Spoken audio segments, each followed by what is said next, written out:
Olá pessoal, tudo bem? Meu nome é Eric Ribeiro Silva, sou cirurgião dentista formado pela UFP, sou aluno da professora Bruna, através da residência em saúde da família da UESP, e aí eu vim aqui conversar com vocês um pouco sobre o histórico da saúde bucal no Brasil. Aqui está as formas de contato, meu e-mail, meu Instagram, caso alguém tenha alguma dúvida, queira alguma coisa, alguma referência sobre qualquer coisa, ou dúvidas no geral, pode entrar em contato comigo. Então, antes da gente falar sobre a saúde bucal no Brasil, é interessante a gente definir algumas coisas. Eu não sei se vocês já escutaram ou ouviram falar em alguma aula, em algum artigo, da diferença da doença bucal antes, por exemplo, do surgimento do açúcar refinado, do surgimento de, de alimentos industrializados, dos ultraprocessados, em relação a época antes de todos esses acontecimentos, né? Como era a doença bucal antes de tudo isso? É muito falado e muito disseminado sobre a questão da ausência dessas doenças bucais, como por exemplo, no caso da doença cárie, ela é muito citada de forma ausente em relação às outras subespécies já encontradas em antecessores do Homo sapiens. Como por exemplo, eu vou mostrar aqui para vocês, eu trouxe uma imagem do Homo naledi. Só que esse Homo naledi aqui, eu coloquei cortado aqui no naledi porque existe uma discussão sobre se isso aqui é realmente uma subespécie definida ou se é apenas o Homo erectus, enfim. Mas é, esse esqueleto aqui ele foi encontrado, essas ossadas foram encontrados na época lá na África do Sul, no berço da humanidade, considerado uma caverna chamada berço da humanidade, aonde estima-se que essa pessoa, esse indivíduo, sobreviveu num período entre 236 a 335 mil anos, alguma época dentro desse tempo. Se vocês observarem aqui na arcada da mandíbula dele, vocês vão observar que algumas regiões a gente tem como se fosse cavidades na região oclusal e na região incisal, sugerindo assim cavidades provenientes. Pode ser da doença cárie, como a cicatriz da doença cárie, pode ser também por conta da dieta, porque você pensa comigo, a dieta na época, eles sempre mastigavam bastante, né? Sempre existia uma mastigação mais forçada pela questão do cozimento dos alimentos, ou de assar os alimentos. Esses alimentos, na maioria das vezes, possuíam uma consistência um pouco mais reforçada do que hoje em dia, por exemplo. Ou seja, a mastigação, somente a mastigação, é, é sim ela influencia na higiene bucal do indivíduo. Quanto mais a pessoa mastiga, mais terá atrito, mais terá uma força mecânica removendo alimentos que possam estar alocados na gengiva ou no dente em si. Além disso, essa alimentação também possuía, por exemplo, areia, né? Às vezes não tinha como limpar o alimento, né? Então, a ter toda essa higiene em relação à alimentação. Então, até comendo areia, comendo pedras pequenas, faz com que também aconteça, de alguma forma, a remoção mecânica, mesmo que de forma não intencional, desses alimentos nessa região. Em relação à dieta, em alguns locais, cada tipo de alimentação pode sim ter uma influência em relação à dieta cariogênica. Obviamente, não é que nem atualmente na alimentação moderna, é diferente, mas é possível sim. E eu estou demonstrando isso para vocês, a gente está conversando, para poder tirar um pouco da cabeça de vocês essa concepção de que a doença bucal é algo moderno. A doença bucal é algo presente, obviamente não era algo tão frequente como hoje em dia, né? Ou após a industrialização, mas ainda assim é algo a se atentar. Em relação à, à indicação, em relação à intenção de higiene bucal, existia também.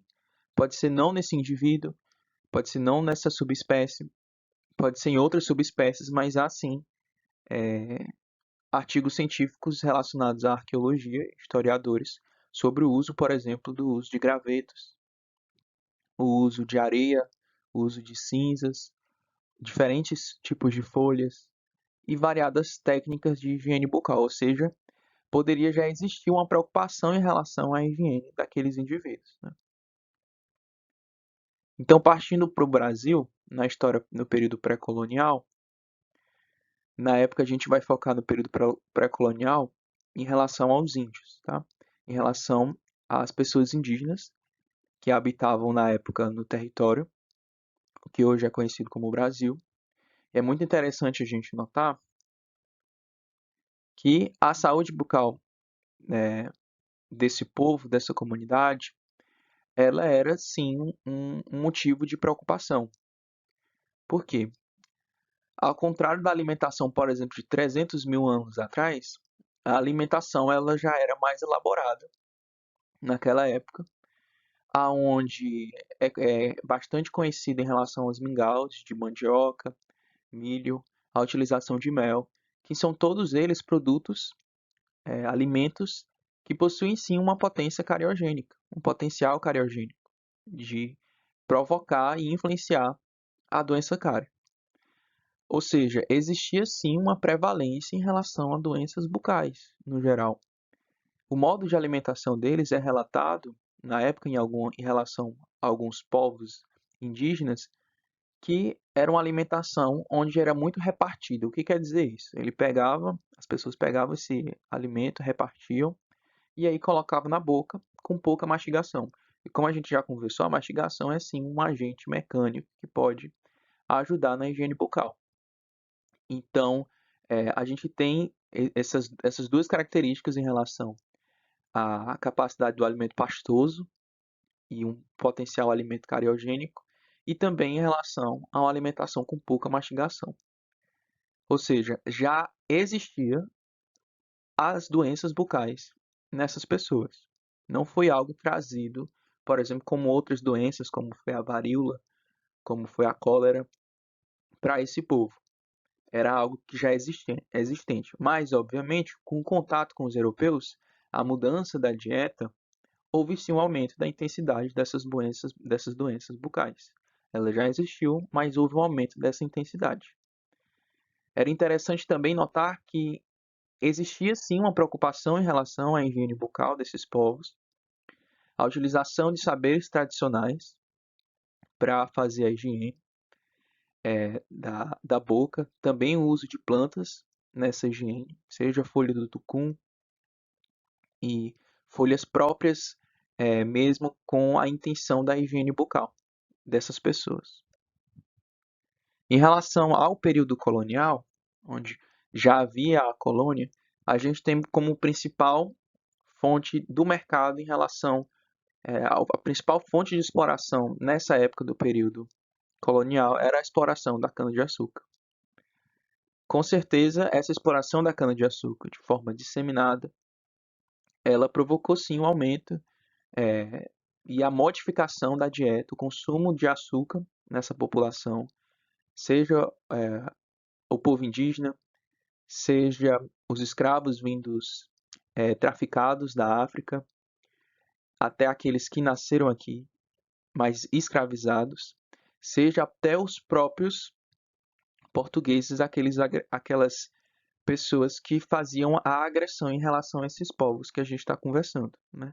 Houve a mudança da sua dieta, da dieta deles, com a exploração da cana-de-açúcar, a utilização mais comum do açúcar como meio de subsistência.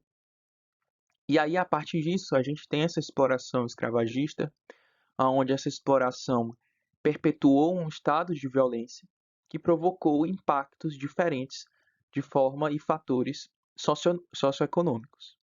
Como a gente conhece, a doença cárie não é uma doença que a gente pode resumir em em uma única simples frase, né? Existe sim uma influência socioeconômica em relação de assistência à saúde, existe sim essa influência, e obviamente a gente pode perceber que esse período colonial influenciou e impactou o Brasil de uma forma que até hoje é impactado, né? periferizando essa população que foi escravizada, aumentando a questão do preconceito, de forma a periferizar essa população e, ou seja, impactando de forma socioeconômica e limitando o acesso à saúde. Ou seja, a gente pode entender que esse período colonial provocou sim e influenciou sim a saúde bucal dessa população. Agora, em relação à interferência política nessa época, em relação à saúde da população voltada para a saúde bucal, existia a atuação de mestres, cirurgiões e barbeiros, aonde a profissão deles em relação à saúde bucal era realizada através de uma carta de ofício, que era dada pelo cirurgião-mor da corte portuguesa. Existia, no princípio não, mas após existia sim uma exigência para os barbeiros de pelo menos 2 anos de experiência para atuação na saúde bucal. E também, em 1811, foi expedida a primeira carta de dentista, né? Ou seja, a primeira pessoa considerada dentista da população do Brasil foi em 1811. A gente tem como influência socioeconômica em relação ao acesso dessa saúde, em relação aos poderes aquisitivos da população, a gente tem que o mais simples, o mais fácil de conseguir para uma população de vulnerabilidade socioeconômica era através de saberes tradicionais. Esses saberes tradicionais, por exemplo, em relação a rezadeiras, ao uso de curandeirismo, ao uso de poderes espirituais. A gente pode falar disso em relação à população indígena, em relação à população, à população escravizada, de forma que era uma forma de remediar saúde nessas pessoas, né? Era uma forma de remediar aquelas afecções, aquelas influências que podem provocar problemas de saúde.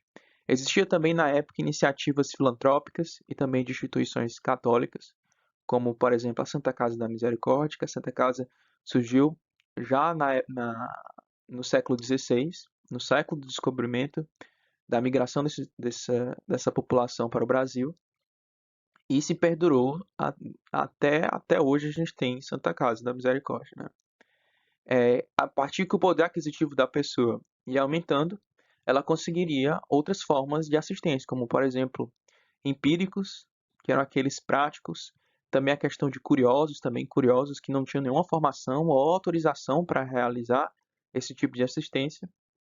Você poderia conseguir através da troca do serviço, né? Através do poder aquisitivo. E aí, à medida que ia passando esse poder aquisitivo e se aumentando, a gente poderia também ser atendido por barbeiros que faziam a remoção de dentes na época. É de conhecimento de todos que, por exemplo, o Tiradentes era um barbeiro, e esse nome Tiradentes dele não é óbvio, né? Que era a remoção, ele fazia as odontias, né? E à medida que o poder aquisitivo ia aumentando, até chegar em cirurgiões e médicos, que era a ponta da saúde, mas obviamente era super restrito o atendimento desses profissionais. Em relação ao período imperial, a gente tem como fator importante o maior desenvolvimento em relação e disponibilidade dos profissionais de saúde bucal, aonde houve a migração de cristãos novos para o Brasil. Esses cristãos novos são os judeus convertidos ao cristianismo, que promoveu uma comunidade terapêutica no Brasil, nessa região. Também houve a atuação mais profunda de barbeiros. A assistência odontológica ela foi fixada nas Forças Armadas, de forma a fazer com que as Forças Armadas tivessem essa responsabilidade em relação à assistência odontológica. E em 1880 foi instalado consultórios odontológicos nas Santas Casas, ou seja, promovendo assim a saúde bucal para pessoas que não possuíam nenhuma condição financeira para obter esse tipo de serviço. E em 1884, seguindo essa tendência do crescimento de profissionais de saúde em relação à saúde bucal, houve a criação dos primeiros cursos de odontologia no Rio de Janeiro, em 1884. Aqui está a imagem de uma carta de aprovação pela Faculdade de Medicina de Paris, do Rio de Janeiro, do médico cirurgião dentista da Casa Imperial, Dr. Emílio Valtier. Já no período da República, que é o período que vivemos até hoje, eu tentei resumir aqui para vocês, de forma de linha temporal, todo o período. Agora é uma parte que eu preciso, que é bastante importante para vocês entenderem, basicamente, a história da saúde mais recente do Brasil, que é o que nos influencia até hoje. A gente pode começar falando sobre a revolta da vacina, aonde a gente já espera, né, através da revolta da vacina, que a comunicação do Estado perante a população para explicar questões de saúde não era muito boa, né? A gente entende que a partir da obrigatoriedade da vacinação, que promoveu essa revolta da vacina, foi muito por conta do tipo de comunicação, né? Aonde existia uma tendência em relação ao que a gente chama de higiene pública, que seria o quê? Fazer com que, naquela época, influenciada pela questão da França, né, de tornar Rio de Janeiro como se fosse uma Paris, né, fazer com que houvesse a limpeza, né, da cidade, fazendo com que as pessoas de vulnerabilidade socioeconômica fossem periferizadas, né? Ou seja, essas pessoas foram agredidas, né, nessa situação e colocaram seguindo esse tipo de comunicação, né, perante esse tipo de agressão, no momento que se tornou obrigatória a vacinação, não houve tanta explicação. Só chegava e vacinava, né? E olha, se você não está sendo vacinado, você está recusando a vacinar, você está contra o Estado. Então, a gente pega mais ou menos qual era o tipo de argumentação do Estado nessa época em relação à saúde, né? A saúde era algo imposta. Em 1923, a gente já teve uma tendência em relação à Lei Eloy Chaves, que instituiu a CAPES. A CAPES, para quem não sabe, é em relação à aposentadoria e pensão e de assistência à saúde, aonde era feita somente para os trabalhadores. Eram classes de trabalhadores distintas, aonde a empresa do trabalhador que, eh, que promovia esse tipo de assistência à saúde, né? Ela era a empresa que contratava, obviamente também com a contribuição do trabalhador, mas era focado na empresa em si, como a liderança dessa assistência à saúde, né? De aposentadoria e também pensão. Em 1926, foi publicado o relatório de Dias. Esse relatório é como se fosse o relatório flexneriano, que esse relatório flexneriano é um relatório famoso, médico, aonde instituiu o modelo biomédico de ensinamento da medicina, né, que influenciou até a década, na verdade influencia até hoje as instituições de ensino e também o modelo de assistência, né, que é o modelo biomédico focado em atenção especializada e hospitalar. E esse relatório de Gies foi o relatório em relação à odontologia, né? Flexneriano, né, de medicina, que também influenciou a odontologia, mas o de Gies ele teve como foco a odontologia. No caso, esse relatório é do Canadá, de Canadá.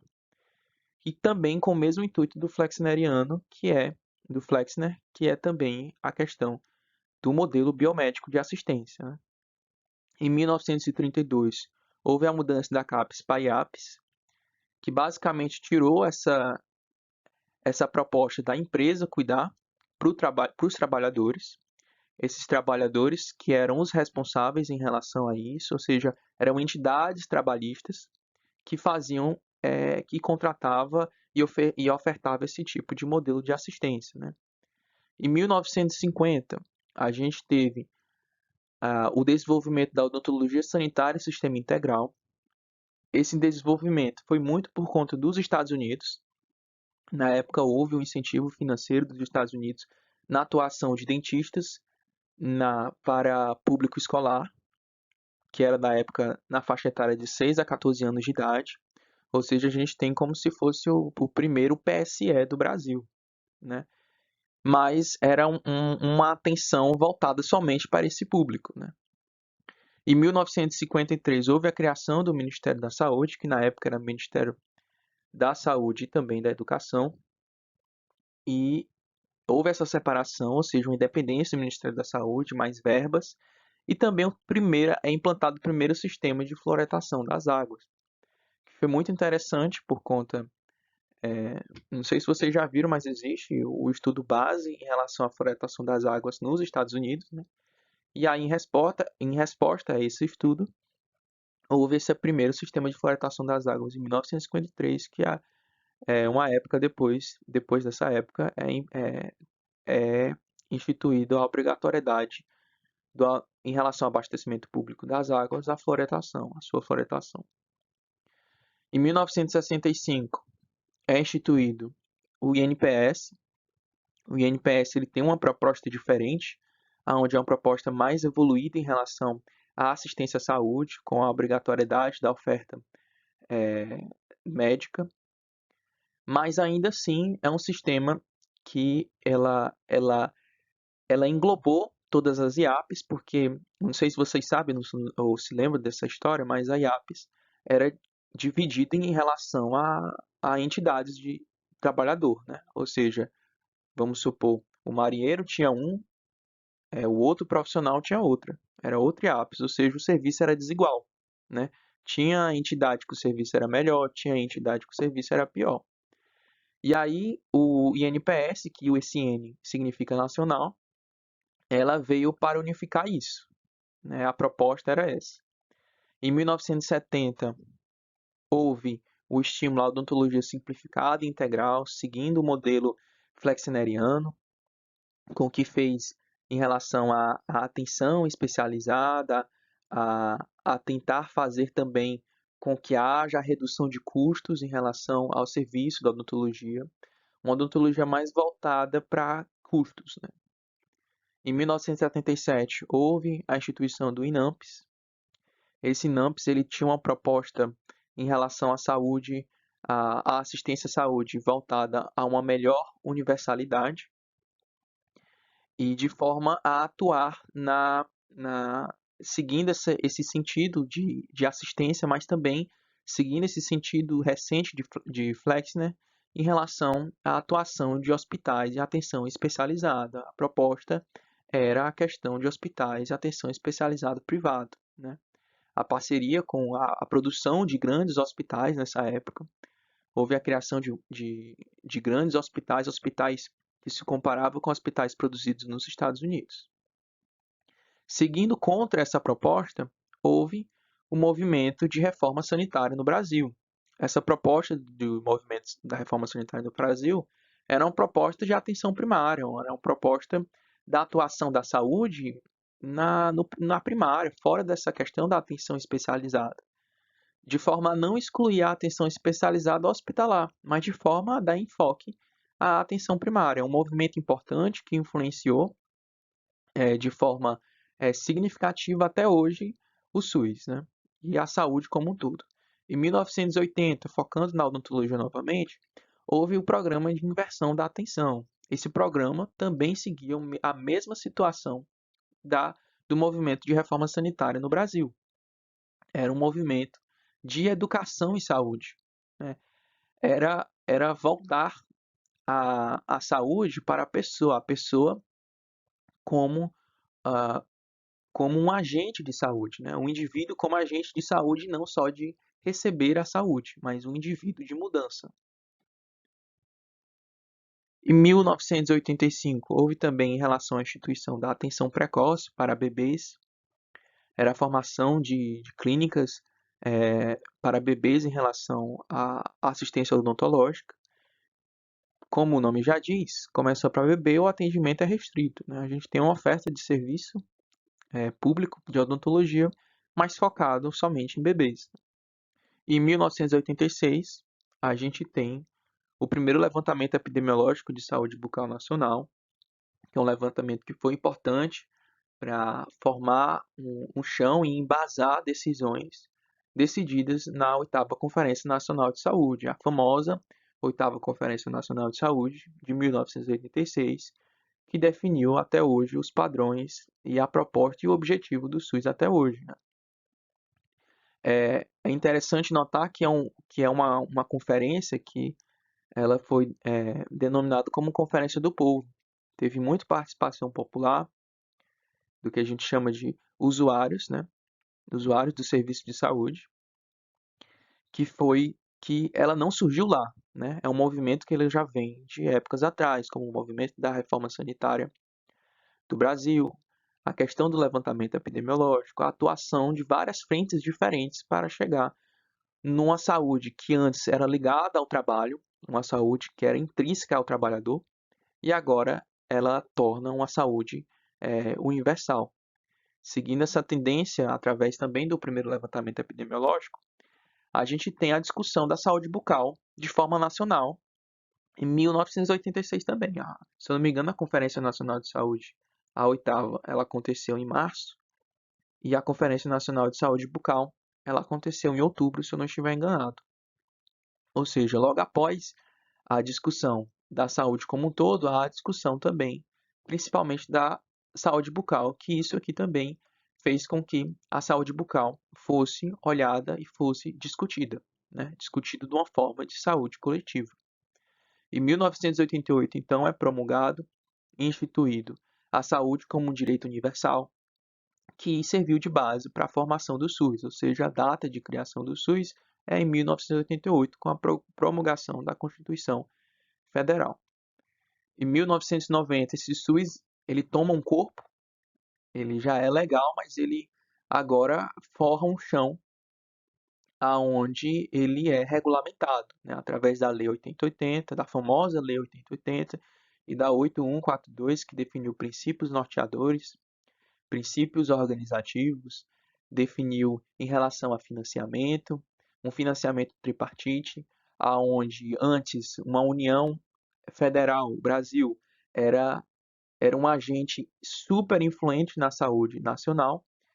Agora, com a descentralização dessa saúde, o município ele fica mais forte no poder de decisão do que faz com esse dinheiro, né?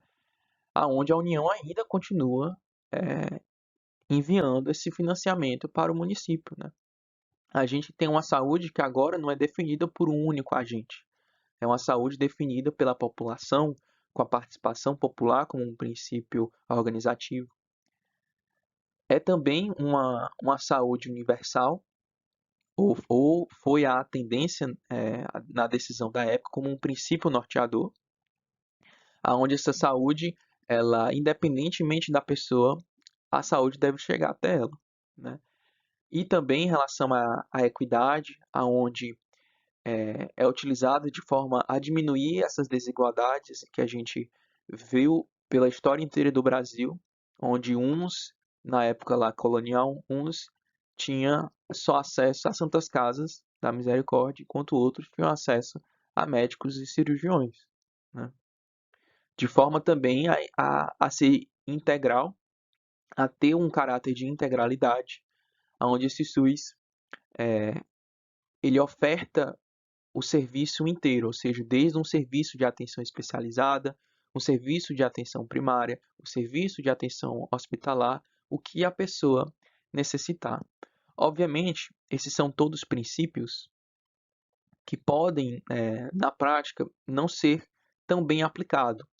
É discutível isso, né? Por exemplo, em relação à universalidade, aonde uma equipe de saúde da família funciona só em um turno, ela limita a atenção à saúde para a pessoa que só tem um outro turno disponível, né? São problemas que, infelizmente, devido a diversos tipos de limitações, fazem com que esses princípios não sejam tão bem aplicados como gostaríamos, né? Mas é interessante, é isso que eu quero que vocês levem como bagagem dessa nossa exposição desse assunto, é que é necessário sempre deixar as coisas claras. Num governo, na atuação de um Estado, é sempre necessário que tudo fique resguardado juridicamente, que tudo fique de forma legal, para que não haja decisões aonde a vontade de um governante sobreponha uma regulamentação, né? Um, ou a Constituição. Então é sempre importante a gente ter coisas claras. E é por isso que no decorrer todo dessa linha do tempo na República, vocês vão perceber que tem muita coisa onde só era uma coisa que já existia, mas é uma coisa que é escrita, né? Uma coisa que foi escrita, que foi regulamentada por lei, né? Seguindo então essa trajetória, em 1993 foi instituída a segunda Conferência Nacional de Saúde Bucal, onde também teve a discussão em relação à saúde bucal, mas também voltado para a participação popular. Foi uma conferência que ela surgiu de base para a saúde bucal como algo importante no Sistema Único de Saúde. Em 1994, seguindo a tendência também da questão da atuação dos agentes de saúde da família, a criação do Programa Saúde na Família, né, onde foi instituído as equipes de saúde da família, compostas por médico, enfermeiro, o agente de saúde, o agente comunitário de saúde. Em 1993, nessa época, não existia ainda a equipe de saúde bucal. Em 1996 é realizado o segundo levantamento epidemiológico de saúde bucal nacional. Ele teve uma proposta mais de prevenção, mas alguns autores apontam que efetivamente não foi alcançado essa proposta. Seguindo essa tendência, como a gente conversou, em 2000 e 2001, há a criação da equipe de saúde bucal. A equipe de saúde bucal vira componente do SUS, aonde ela parte de um ponto importante, seguindo essa tendência toda de histórico de luta em relação à importância da saúde bucal. Há, então, assim, uma vitória em relação à criação desse tipo de equipe. Em 2003, seguindo nessa mesma tendência, né, vocês vão perceber que essa época de 2000 a 2004, 2005, foi uma época bastante importante para a odontologia, para a saúde bucal da população, né, que antes era uma categoria profissional, um tipo de saúde que não era tão visto, né, que não era dado tanta importância. Em 2003, então, existiu o SB Brasil, que hoje a gente conhece o SB Brasil como um importante instrumento de vigilância. Esse SB Brasil, ele estipulou algumas coisas, mas não tinha tanta como comparar. Era um instrumento que foi foi uma situação onde você não conseguia comparar tanto assim com o histórico anterior, né? Existiam os levantamentos epidemiológicos, mas os levantamentos epidemiológicos eles aferiram de forma diferente, né? Não padronizaram o instrumento. O SP Brasil ele veio com essa intenção de tentar padronizar. Em 2004, então, seguindo essa tendência da importância da saúde bucal, é instituído o Plano Nacional de Saúde Bucal. Esse plano foi bastante importante, onde ele definiu 3 propostas diferentes de prevenção, de reabilitação, de intervenção, com foco também no diagnóstico precoce, por exemplo, do câncer de boca, aonde, seguindo nessa trajetória, em 2004 mesmo houve a criação do CEL e dos laboratórios regionais de prótese dentária, seguindo o princípio de integralidade do SUS, né? É um princípio norteador, a gente sempre tem a discussão sobre isso, da importância dos princípios norteadores, porque esses princípios norteadores, como o nome já diz, né, são diretrizes aonde você, obrigatoriamente, não quer dizer que é obrigado a conseguir. Como é norteador, é seguir uma tendência, né? Mas ter isso claro, fazer um princípio norteador, um princípio que ele norteia uma política, é interessante para justificar políticas, como, por exemplo, a criação do CEL. É facilmente argumentável, do Centro de Especialidade Odontológica, é facilmente argumentável que antes da criação dos CELs, de 2001, com a criação das equipes de saúde bucal, a população não tinha acesso a todos os serviços de saúde bucal que deveria ter. Ou seja, a atenção de saúde bucal ela era limitada. Ela não atendia a pessoa de forma integral. Então, a partir desse princípio norteador, deixando isso bem claro na lei, faz com que políticas como o Centro de Especialidade Odontológico seja possível, onde esses centros têm como obrigatoriedade 3 especialidades mínimas e uma especialidade obrigatória. As 3 especialidades mínimas de cirurgia oral menor, periodontia e endodontia, e o serviço obrigatório mínimo é de diagnóstico bucal, com ênfase no diagnóstico precoce do câncer de boca. Em 2004, ainda seguindo nesse mesmo ano, teve a terceira Conferência Nacional de Saúde Bucal, que ela segue essa tendência, onde é discutido políticas, é discutido direções da saúde bucal, uma saúde bucal que tem um contexto mais coletivo, fora daquele sentido mais curativista, que é conhecido pelo modelo antigo de saúde. Em 2006, a gente tem um incentivo para a equipe de saúde bucal atuar em locais remotos de vulnerabilidade, ou seja, fazendo que exista a equidade e também a universalidade, fazendo com que a saúde bucal chegue em regiões afastadas, onde a assistência de saúde é difícil. Em 2009, a gente tem a publicação do Guia de Recomendação do Uso de Fluoretos no Brasil. Foi uma parceria do Ministério da Saúde com outra instituição, que agora não estou lembrando, mas é interessante observar se o Ministério da Saúde participou, é um tipo de política, né? É uma política que está direcionada à saúde bucal para a importância do uso de fluoretos, né? De forma coletiva, não de forma individual em si, mas pensando na saúde bucal de forma coletiva, o uso desses fluoretos e a influência deles na população. Em 2010, existiu o SB Brasil, onde esse SB Brasil utilizou como comparação o SB Brasil 2003, ou seja, foi bastante importante para fazer uma comparação em relação ao impacto de toda a saúde bucal, de todo esse histórico de evolução da saúde bucal, de 2003 até 2010, ou seja, todo esse impacto da criação dos CELS, da publicação da Política Nacional de Saúde Bucal, do incentivo da equipe de saúde bucal na atuação para a população. Em 2010, e agora nesse dado é interessante e é importante vocês perceberem. Em 2010, a inclusão dos procedimentos de implantodontia e ortodontia. Mas aí eu faço uma pergunta para vocês respondam na mente de vocês. Vocês já viram no município de Parnaíba ou no estado do Piauí a realização desses procedimentos pelo SUS, de implante ou de ortodontia? É difícil, né? Ou seja, mesmo com a inclusão desses procedimentos, uma forma de incentivo financeiro do Ministério da Saúde, ainda assim, essa quantidade de incentivo financeiro não foi suficiente para justificar a inclusão desses procedimentos de forma nacional. E nesse procedimento que eu quero falar para vocês, de implantodontia, não é só a colocação da prótese sobre implante, é mesmo a confecção do implante ósseo integrado.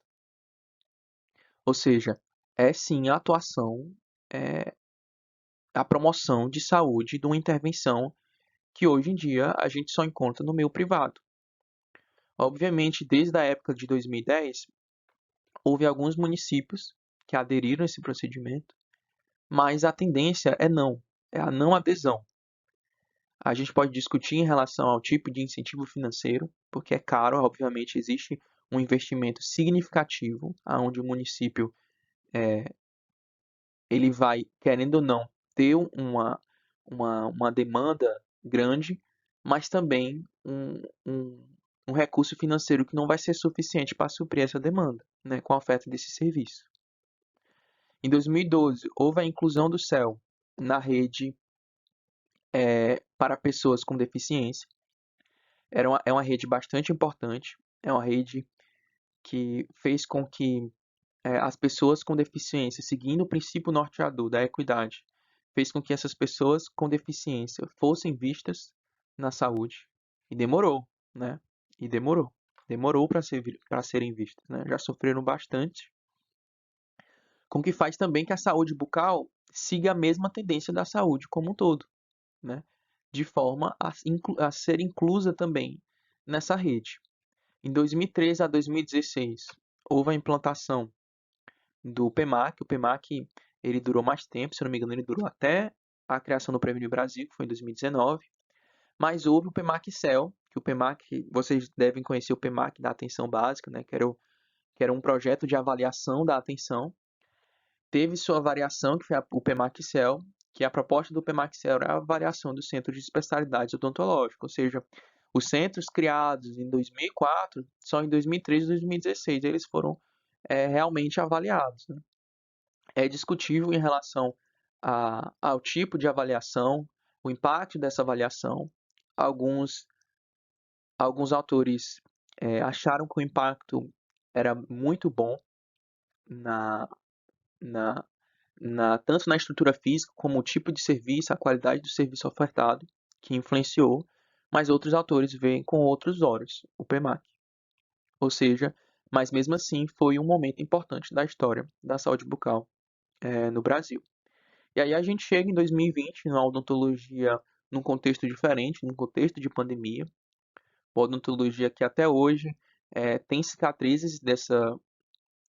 Todo mundo, na verdade, tem, mas a odontologia ela tem algumas cicatrizes características, aonde, por um lado, fez com que uma biossegurança que na odontologia não era tão boa, com a pandemia houve a mudança dessa biossegurança para uma biossegurança mais responsável, tanto com o profissional de saúde como com o paciente, com o usuário do SUS, aonde a gente teve, acredito que nenhum dentista era acostumado a usar N95 antes da pandemia, com a pandemia alguns até hoje usam de forma a preferência do uso da N95, não só porque é obrigado a utilizar, como na época da pandemia, também a questão do face shield, a questão de avental descartável, essa responsabilidade em relação à infecção cruzada, que antes era sempre conversado, né, nas instituições de ensino e também em relação à vigilância. Mas agora chegou um peso diferente, né? A consequência ela estava ali.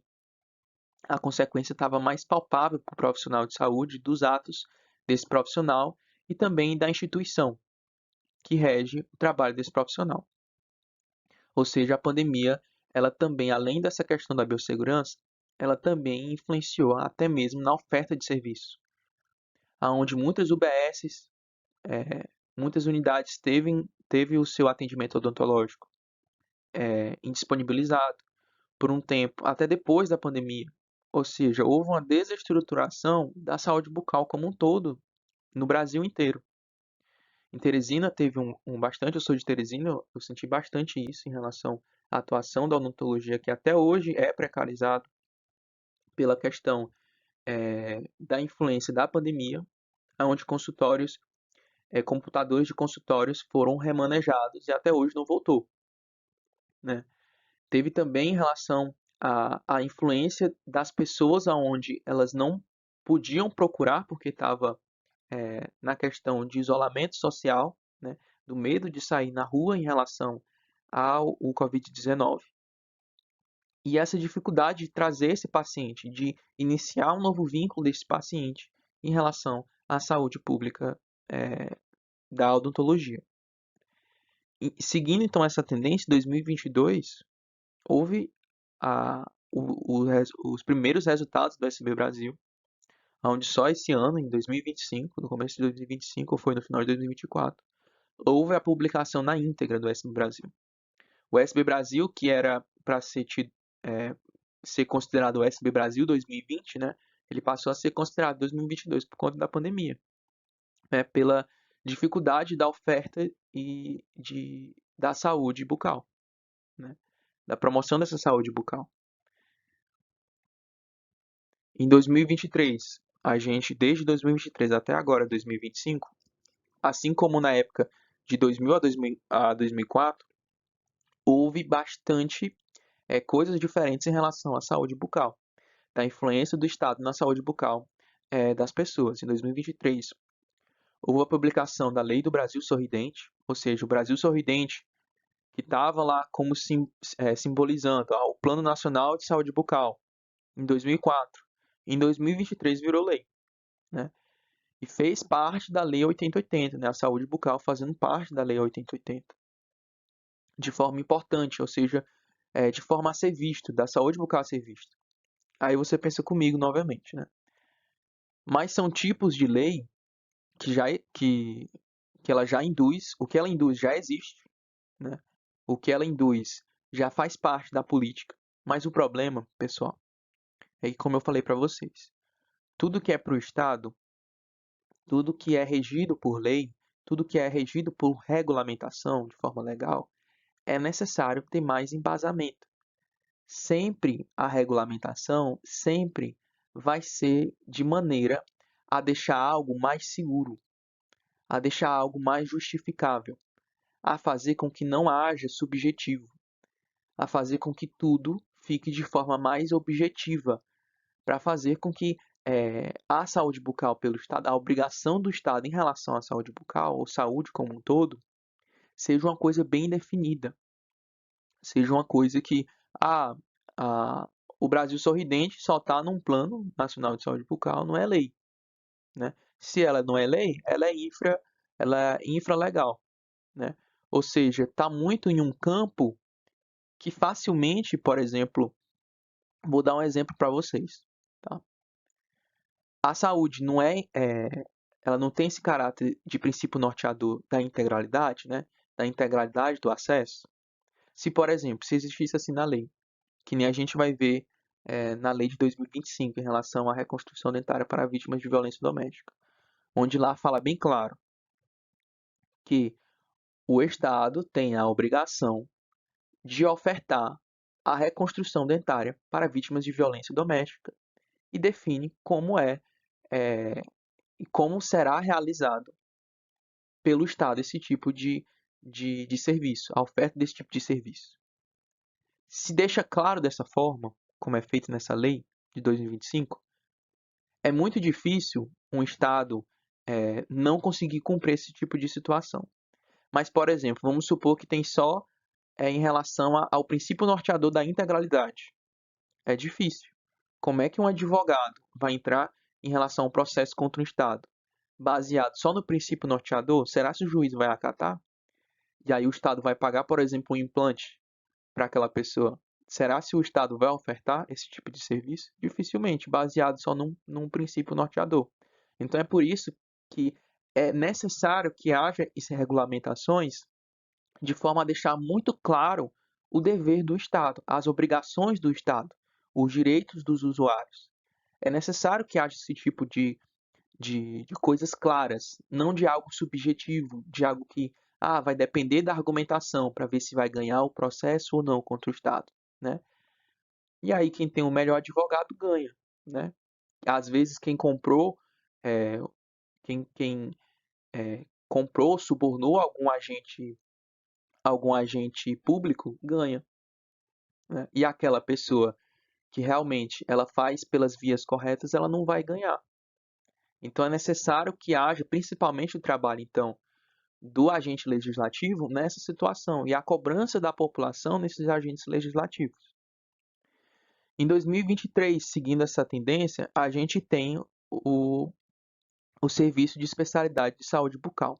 Vocês lembram lá em 2004, na criação do Centro de Especialidade Odontológico, onde tinha como obrigatoriedade três, três especialidades e a obrigatoriedade de um tipo de serviço. Com Com a colocação desse tipo de serviços de especialidade de saúde bucal em 2023, houve a diminuição dessa obrigatoriedade. O CEL, obviamente, o município ganha um tipo de financiamento, mas ainda assim é muito custoso para o município conseguir ter um centro de especialidade odontológica com no mínimo 3 cadeiras odontológicas. É muito custoso para o município. E conseguir ter 3 profissionais, 3 auxiliares de saúde bucal, né, com materiais para todos, um material de endo que é caro, né. Então veio com essa proposta de comunicação dos municípios, e aí a gente volta para aquela questão do financiamento tripartite, da questão da comunicação das gestões em conjunto, para definir um tipo de serviço aonde é menos custoso para o município, mas o município consegue ofertar o serviço de endodontia, o serviço de cirurgia oral, que é mais comum a necessidade a necessidade desse tipo de serviço para certas regiões, né? Então a gente tem uma flexibilidade, mas sem anular outra, né? A gente tem uma flexibilidade, mas sem prejudicar, por exemplo, municípios de grande porte. Já pensou um município, por exemplo, uma capital, Fortaleza, ofertando só endodontia e cirurgia oral menor? Né? Como é que vai ser essa atenção à saúde integral? Né? Não existe. Mas esse tipo de atuação é realizado para municípios pequenos, para municípios, e é por isso que ela coloca, e é por isso que ela regulamenta a obrigatoriedade de um certo tipo porte de município para ela conseguir realizar esse tipo de serviço. Em 2024, houve um novo cofinanciamento da atenção primária à saúde. Esse novo cofinanciamento até hoje é esperado a nota metodológica, onde vai definir de fato como é esse financiamento, os detalhes, o tipo de cálculo dos indicadores de saúde. Mas até o momento só saiu os indicadores em relação a acompanhamento e vínculo, né? Que são duas características bastante importantes na saúde da população. O quanto uma população é acompanhada, o quanto como a gente pode aferir o vínculo da população em relação à saúde. Ou seja, a gente está direcionando a saúde para certas características que é diferente, por exemplo, quantos, quantas pessoas foram atendidas, né? A gente já está trabalhando indicadores, estamos trabalhando de forma a não ser simplista demais em relação a uma avaliação de saúde, a não ser colada só em números de atendimentos, ou número, por exemplo, números de restaurações. A gente está fazendo um conjunto de indicadores, a gente está ofertando um conjunto de indicadores para aferir uma qualidade de serviço, um vínculo. Olha como é difícil você tentar medir um vínculo. A gente pode até discutir os indicadores que é colocado para se realmente mede um vínculo ou não, né? Mas o fato é, existe essa tendência em relação a uma saúde que ela é mais complexa, que ela é mais ela é aferida de forma mais complexa. Ela não é tão simplista como era numa época anterior. Em 2024, houve a publicação do programa Mais Saúde Bucal nas escolas. Ela foi uma reformulação do programa Saúde na Escola, que existe sim, tá? O programa Saúde na Escola é o programa que existe até hoje. Houve inclusive essa renovação em 2024. Que a gente lembra lá na época, quando os Estados Unidos financiou aqui no Brasil aquela odontologia nas escolas para a faixa etária de 6 a 14 anos, a gente tem até essa época a importância, e é por isso que permeia até hoje, né, esse tipo de serviço, porque ela é importante, né, a atuação da saúde na escola, a saúde como amigo da criança. Em 2024 também houve a publicação do aplicativo Telestomato, o Telestômato, que é um aplicativo que é iniciativa da Universidade Federal da Paraíba, que em parceria com o Ministério da Saúde, vários estados estão aderindo esse aplicativo, aonde a gente pensa que com a gente, né? É difícil a gente conseguir um financiamento para, por exemplo, a especialidade de estomatologia num centro de especialidade odontológica. Ela não é especialidade obrigatória. Ou seja, para um município aderir a uma especialidade de estomatologia, ele precisa ver muita vantagem e ter muita vontade para poder fazer essa especialidade no centro de especialidade odontológica.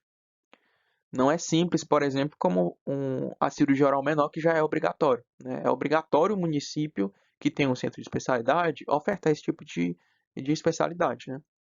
E aí esse aplicativo vem né, em tentar diminuir essa tendência em relação à desvalorização da estomatologia pelo serviço público, de forma a fazer com que o profissional de saúde tire uma foto da lesão que ele está desconfiando, que ele precisa de dúvida, ele precisa tirar uma dúvida, e aí coloca no aplicativo e aí tem um contato com um estomatologista, né, que fala os próximos passos, as hipóteses diagnósticas e o que aquele profissional deve fazer, né? Em 2024, houve o lançamento da cartilha da equipe de saúde bucal em enfrentamento das violências, onde a gente teve como uma das autoras a professora Bruna, né? Que com certeza a gente pode pensar como uma das bases e uma dos símbolos da, da luta que gerou nessa lei de 2025 que a gente conversou. Em 2024, houve a criação da rede de atenção de saúde bucal. Vocês lembram lá da rede para a pessoa com deficiência, né? Então, só em 2024 houve a rede de atenção de saúde bucal, ou foi publicada a rede, né? A rede agora está clara, mas aí vocês pensam comigo, olha, já existia CEL, já existia atenção primária, já existia odontologia hospitalar, né, no serviço público. É discutido também isso, né? Já estava lá, mas só que, como eu falo para vocês, é necessário que as coisas fiquem mais claras. Para o Ministério Público, por exemplo, atuar no município e fazer com que uma gestão coloque na rede de atenção de saúde bucal um certo tipo de equipamento, de equipamento de saúde. É necessário que as coisas não fiquem de forma subjetiva. É necessário que tudo fique muito claro para a atuação do Ministério Público, da Justiça, da participação popular. Se tudo ficando mais claro, tudo ficando de forma bem explícita, faz com que a gente cresça na oferta de serviço e na promoção de saúde bucal. Então, para fechar, em 2025, agora mesmo se eu não me engano, foi agora mesmo nesse mês, em abril, ou foi no final de março, houve a instituição dessa lei, que, é que criou o Programa de Reconstrução Dentária para Vítimas de Violência Doméstica, onde lá fala bem claro na lei que, não importando a necessidade, é a obrigatoriedade do Estado, do, do serviço público, em ofertar o serviço que aquela pessoa vítima da violência precisa. Ou seja, a partir daquela criação lá, da inclusão daqueles procedimentos, por exemplo, de implantodontia e ortodontia, a gente pode ver agora é, começar a popularizar em relação a vários tipos de municípios diferentes da oferta desse tipo de serviço, ou então do contrato desse tipo de serviço em parceria com outras